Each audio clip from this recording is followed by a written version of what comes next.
দুয়ারে সরকারের লক্ষ্মীদের ভিড়ে ঠাসা লক্ষ্মী ভাণ্ডারের কাউন্টার।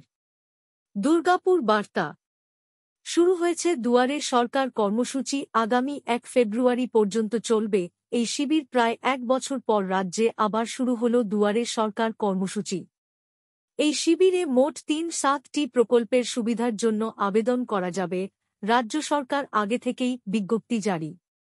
দুয়ারে সরকার ক্যাম্প থেকে স্বাস্থ্য সাথী, লক্ষ্মী ভাণ্ডার, খাদ্য সাথী, বার্ধক্য ভাতা, তপশিল বন্ধুসহ ৩৭টি প্রকল্পের পরিষেবা মিলবে। নতুন প্রকল্পের নাম নথিভুক্ত করা বা কোন পরিবর্তনের জন্য আবেদন গ্রহণ করা হবে। রবিবার ও সরকারি কোন ছুটির দিনে শিবির বন্ধ রাখা হবে, তবে আঞ্চলিক ছুটিতে কোথাও কোথাও শিবির বসবে। পশ্চিম বর্ধমান জেলার দুর্গাপুর ফরিদপুর ব্লকের গোলা গ্রাম পঞ্চায়েতের অন্তর্গত নুনডাঙ্গা কমিউনিটি সেন্টারে শুরু হল দুয়ারা সরকারের শিবির। এদিন এই শিবিরে বিভিন্ন মানুষ আসেন এবং তারা তাদের ডকুমেন্ট নিয়ে রাজ্য সরকারের বিভিন্ন সুবিধা পেতে এই শিবিরের মাধ্যমে আবেদন করেন। এদিন এই শিবির সম্পর্কে গোগুলা অঞ্চল সভাপতি গৌতম ঘোষ জানান, বাংলার মুখ্যমন্ত্রী মমতা বন্দ্যোপাধ্যায়ের স্বপ্নের প্রকল্প দুয়ারে সরকার। বিগত দিনেও দুয়ারে সরকারের প্রকল্পের কাজ হয়েছে।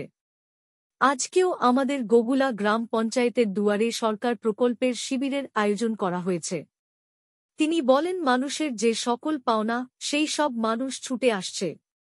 যেমন যাদের ২-৫ বছর হয়নি, যারা লক্ষ্মী ভাণ্ডার পায়নি তারা এসেছে আবেদন করতে লক্ষ্মী ভাণ্ডারের জন্য। যাদের স্বাস্থ্য সাথী হয়নি তারাও এসেছেন স্বাস্থ্য সাথী কার্ড করার জন্য। মানবিক ভাতা, কৃষক বন্ধু, SC/ST সার্টিফিকেট, এমন কোন প্রকল্প নাই। প্রায় ৩-৫টি প্রকল্প আজকে দুয়ার সরকারের শিবিরের মাধ্যমে আয়োজন করা হয়েছে। মূলত ২টি ধাপে দুয়ারে সরকারের কর্মসূচি চলবে। প্রথম ধাপে আবেদন গ্রহণ পর্ব চলবে ২৪ জানুয়ারি থেকে ১ জানুয়ারি পর্যন্ত। এরপর ২-৮ ফেব্রুয়ারি পর্যন্ত সরাসরি পরিষেবা দেওয়া হবে। পাশাপাশি নবান্নের তরফে জানানো হয়েছে, এবার দুয়ারে সরকারে জোর দেওয়া হবে যারা পরিষেবা থেকে বঞ্চিত তাদের ওপর। যাদের সমস্যা হচ্ছে যাতে দ্রুত সমাধান হয় তাও দেখা হবে। প্রসঙ্গত, ২০২০ সালে ডিসেম্বর মাসে দুয়ারে সরকার কর্মসূচি চালু করেছিল রাজ্য সরকার। এই নিয়ে নবম সংস্করণ।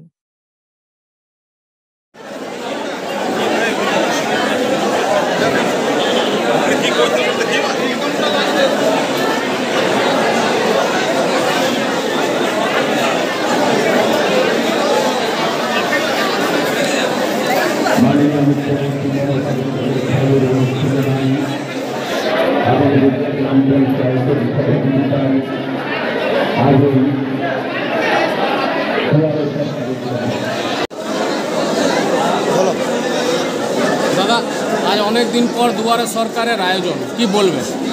এবং বাংলার মুখ্যমন্ত্রী মমতা বন্দ্যোপাধ্যায়ের স্বপ্নের প্রকল্প সেটা হচ্ছে দুয়ারে সরকার। কিন্তু বিগত দিনে দুয়ারে সরকারের প্রকল্প হয়েছে, আজকেও আমাদের গোগুলা গ্রাম পঞ্চায়েতে দুয়ারে সরকারের প্রকল্প চলছে। কমিউনিটি হলে মানুষের যে কাজ, যে সকল পাওনা সমস্ত মানুষের, সেসব মানুষ ছুটে আসছে। যেমন যাদের ২৫ বছর বয়স হয়েছে তারা লক্ষ্মী ভাণ্ডার পায়নি, তারা এসেছে লক্ষ্মী ভাণ্ডার করার জন্য। স্বাস্থ্যসাথী কার্ড, মানবিক ভাতা, কৃষক বন্ধু, ST/SC সার্টিফিকেট, এমন কোনো প্রকল্প নেই। ৩৫টি প্রকল্প আজকে দুয়ারে সরকারের মাধ্যমে হচ্ছে। আমরা দেখেছি ভারতবর্ষে এমন কোনো রাজ্য নেই যে এরকম দুয়ারে সরকারের প্রকল্প করেছে। একমাত্র বাংলার মুখ্যমন্ত্রী মমতা বন্দ্যোপাধ্যায় সাধারণ মানুষের জন্য এই দুয়ারে সরকারের প্রকল্প তিনি তৈরি করছে। এই প্রকল্পের মাধ্যমে প্রত্যেকটি মানুষ কিন্তু আজকে রাজ্যের যে আমাদের সরকারের যে পরিষেবা সেসব মানুষ কিন্তু পাচ্ছে। এখানে কোনো রাজনীতির রং দেখেনি। সারা বাংলার মানুষ দুয়ারে সরকারের প্রকল্পের মাধ্যমে প্রত্যেকটি পরিষেবা তার বাড়িতে পৌঁছে যাচ্ছে। এই ক্যাম্পে কী কী সুবিধা রয়েছে? এই ক্যাম্পে আপনার বার্ধক্য ভাতা আছে, বিধবা ভাতা আছে, লক্ষ্মী ভাণ্ডার আছে, মানবিক ভাতা আছে, কৃষক বন্ধু আছে, ঐক্যশ্রী আছে, শিক্ষাশ্রী আছে, স্বাস্থ্যসাথী আছে। ৩৫টি প্রকল্প এই ক্যাম্পের মাধ্যমে পাওয়া যাচ্ছে।